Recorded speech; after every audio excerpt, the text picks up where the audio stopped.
Hello there you guys, welcome to one of my videos. Gonna be giving you my reaction to Ole Gunnar Solsjaer's press conference ahead of our game against Aston Villa. It is on New Year's Day. So, Solskjaer has provided us with an update on Alex Telles. He says Alex Telles is expected to play against Aston Villa. It was a tactical change to replace Telles with Luke Shaw in the game against Wolves. That's been confirmed by Ole Gunnar Solsjaer.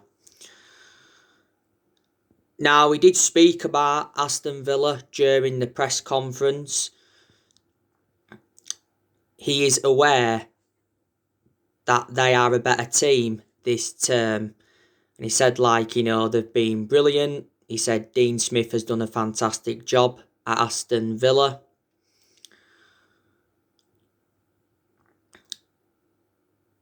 He mentioned that the beat us in pre-season. That was obviously before the start of the season. And he says they've got individual players that are strong.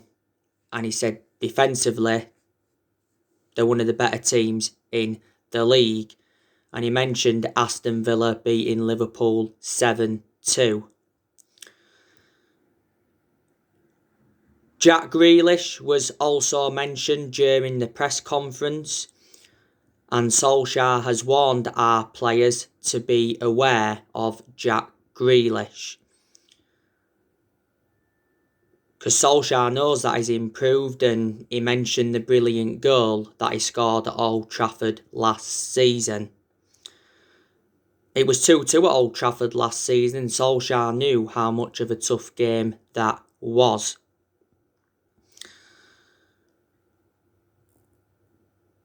And he also mentioned that the change in our players' mentality has helped us get second in the league. Now, there's a few other things that were mentioned as well. Let's have a look. There was one question asked as well during the press conference, and this was, you once scored 4 against Everton but were left on the bench in the next game when Teddy Sheringham came in, and you're having to pick teams a week or so in advance. So his reply was, sometimes it's horses for courses. Some players you feel are more suitable for some teams, but of course you do plan ahead. And yeah, I remember those 4 goals. I remember also the times you feel you deserve to play and you are out and you are left out. That has been part of being at Manchester United. We have top players everywhere, and we know that throughout the season, if you're going to win everything, you have to contribute. Anta came on and did well for half an hour. Luke came on and did really well. It's just the way it's going to be. The players will have to be angry with me until the next time they play, because believe you me, they are not happy when I tell them they are starting on the bench. So yeah, so these are quite a few of the things that were mentioned during the press conference. We do have to beat Aston Villa tomorrow. If we do beat Aston Villa, it will be our 4th win at Old Trafford in the Premier League this season. And we will go level on points with Liverpool with a game in hand. Aston Villa have not beaten us since 2009. That's 11 years ago now. They beat us 1-0. It was a goal from Agbonye Hall. One of the good games I remember against Aston Villa was the 3-0 one back in 2013. That's when Robin van Persie had scored that hat-trick. And that's what obviously won us the title that season. But we are coming into this game on the back of a 1-0 win against Wolves. Weren't the best of performances. Obviously, the goal came from Marcus Rashford in the 93rd minute of stoppage time. The goal was very fortuitous because it got deflected off Roman Size. But it was a lovely threaded ball from Bruno Fernandes building up to the goal. Rashford now has 51 goals in his career. We are unbeaten in our last 9 league games, so we are looking to extend it to 10 unbeaten in the league. We haven't lost in the league since that 1-0 defeat to Arsenal.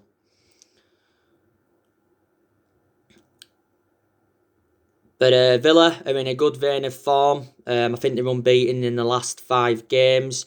They recently drew with Chelsea 1-1. And like I mentioned, they've beaten Liverpool 7-2 this season. They've won at Leicester, they've won at Wolves. They won at Arsenal 3-0. So this will not be easy.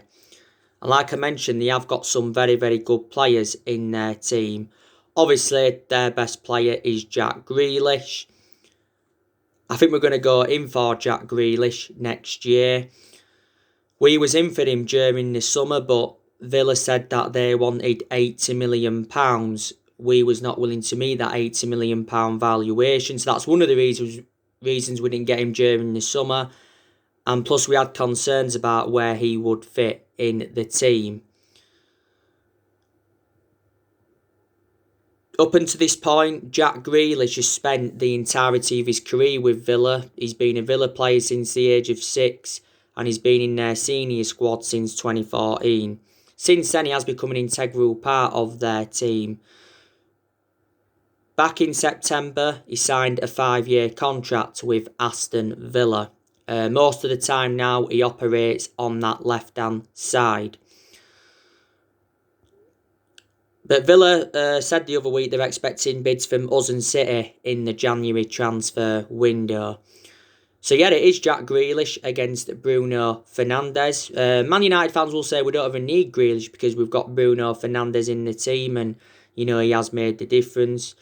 Trezeguet, he's one of their key players. He's been out with injury. Might not be available for this one. Tyrone Mings, he's recently been suspended, but he's one of their key players. They've got that Ollie Watkins. He's made a fantastic impact at Villa.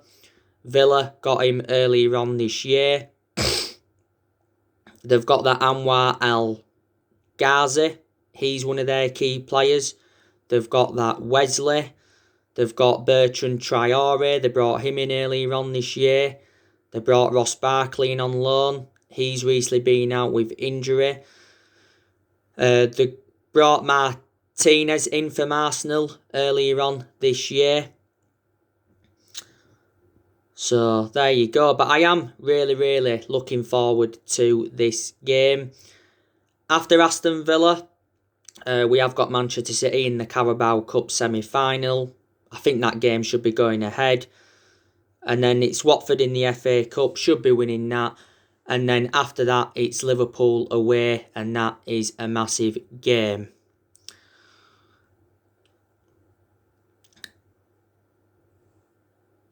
Now, I want to delve into another topic. So, Ed Woodward is confident of success under Ole Gunnar Solsjaer. And Woodward says we are close to winning silverware. Now, the board will back Ole Gunnar Solsjaer in the January transfer window. The January transfer window is going to be Ole Gunnar Solskjaer's 5th transfer window as Manchester United manager. Now, there has been a lot of players on our agenda. Now, obviously, the likes of Moises Caicedo's been on our agenda. Grealish has been on our agenda. Sancho's been on our agenda. We could go in for Erling Haaland next year. In recent weeks, David Alaba from Bayern Munich has been on our agenda.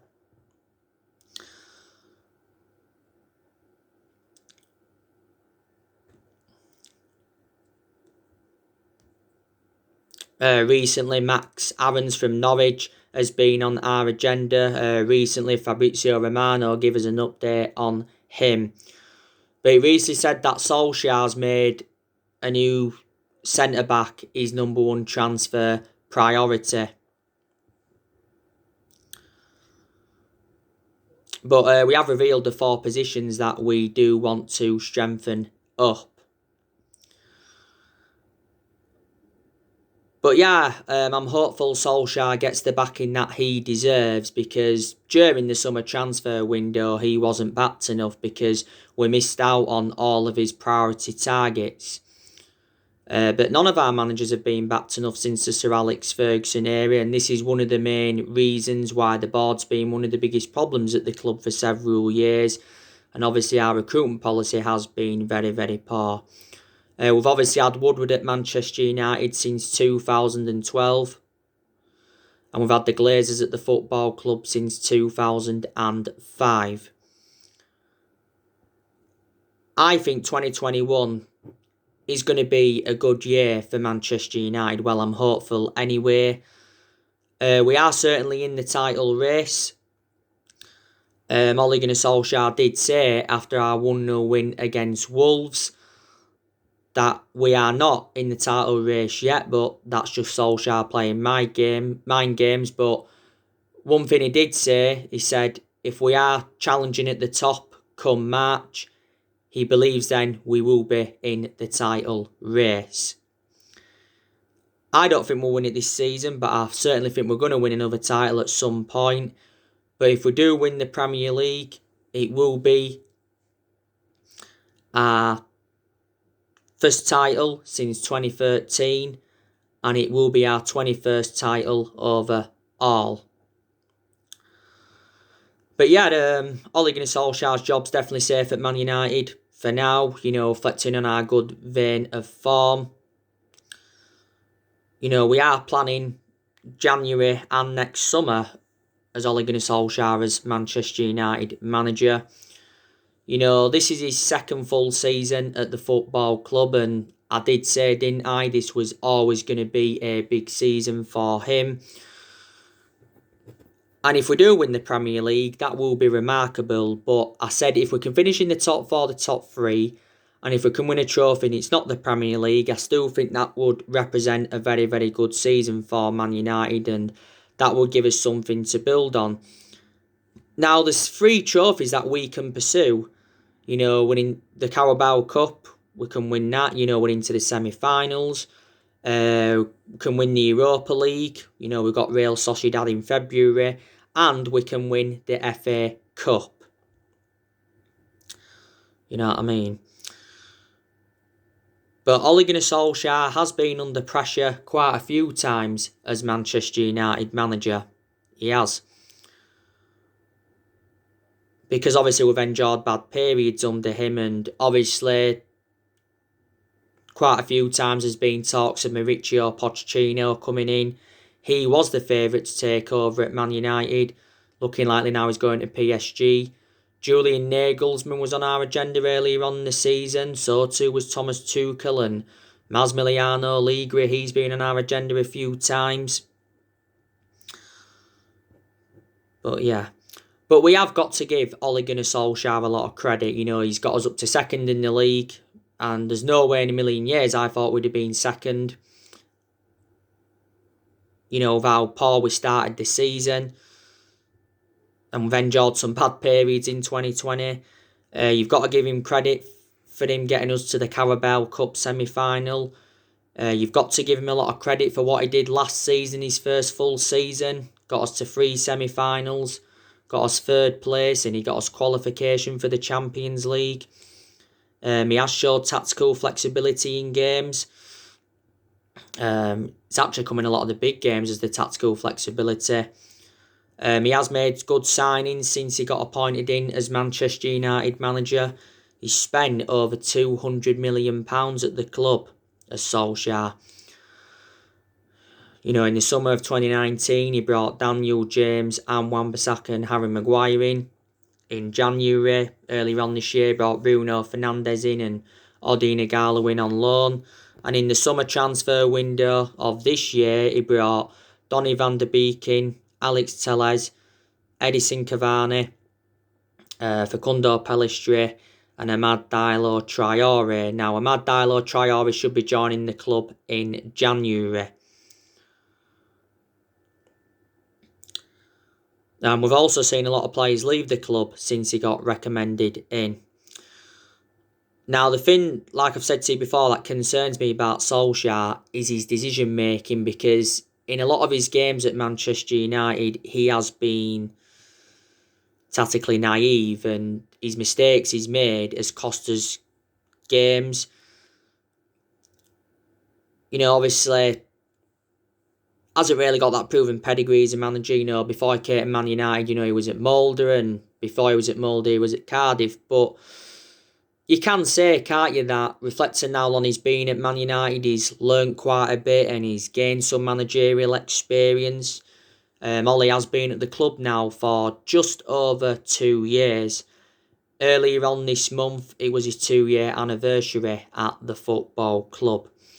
He's managed over 100 games as Manchester United manager in all competitions, and he has got a contract with us until 2022.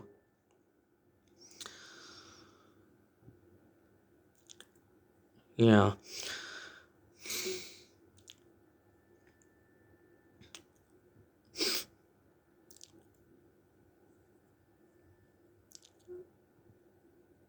But like I said to you before, you know, Solskjaer's inheriting a squad that is worth, what, 700, 800 odd million pounds, because there's players here from the Jose Mourinho era. The vast majority of his team is Jose Mourinho's, isn't it? And he's improved some of Jose Mourinho's players that he brought in as Ollie. Still a couple of players here from Louis van Gaal era, but the vast majority of the players Van Gaal brought in have now left the club. We obviously brought 2 players in under Moyes. And obviously there's only, 2 players here now from the Sir Alex Ferguson era. So there you go. We are going to get rid of players next year. There is still deadwood at the football club we need to get rid of. Like I've already gone through with you, I think next year we'll be looking to get rid of Jesse Lingard. By the way, there's some news on Jesse Lingard. The 1 year option on his contract has been triggered. So Lingard is under contract now with Man United until the summer of 2022. That's been confirmed. But I still think he'll leave the club because he doesn't regularly get in our team now. I think Phil Jones will leave next year. I think Rojo will leave next year. Romero will leave because he is now our 3rd choice goalkeeper. A lot of United fans are expecting Pogba to leave. Mata could leave. Fossa-Mensah could leave because he's recently rejected a 3-year contract. Matic could leave the club. We're expecting Odi Nagalo to leave when his loan expires. Daniel James, there's rumours of him going out on loan. Being rumours of Brandon Williams going out on loan. Because Brandon Williams is now our 3rd choice left back and he seldom plays. So there you go.